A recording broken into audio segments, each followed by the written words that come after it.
Hi guys, today we're going to be making a Dominican traditional drink of pineapple and rice. Guys, we're going to be needing a whole pineapple. You want to make sure you wash the pineapple because we're going to use the peel. And we're also going to be needing half a cup of sugar, half a cup of regular rice, and 1 tablespoon of vanilla extract. Now what I'm doing here, I'm just peeling off our pineapple carefully. And we're also going to cut it in half. What we want is also to get the core of the pineapple. Now we're going to add it into a pot. The pineapple peel, the core, we're also going to be adding the rice and 10 cups of water.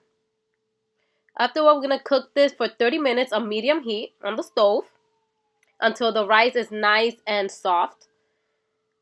And there you go. As you can see, the rice had expanded a little bit. It's nice and soft and tender. What we're going to do now is blend it all up. So we're going to add it into our blender. Everything, that's the core, the pineapple peel, the rice, and the water that comes with it. It smells so good. We're also going to be adding our vanilla extract. And after that, what we're going to do, we are just going to strain it because we don't want the pulp of the pineapple and the rice and everything like that. We just want the liquid. I'm going to strain it.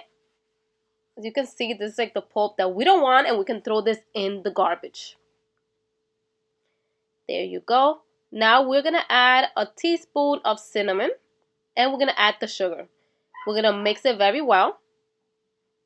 You can taste it to see if it's good, and then you can put it in the refrigerator for about an hour or so until it's nice and cold. And then, guys, just serve it, drink it, and enjoy it. I will see you next time.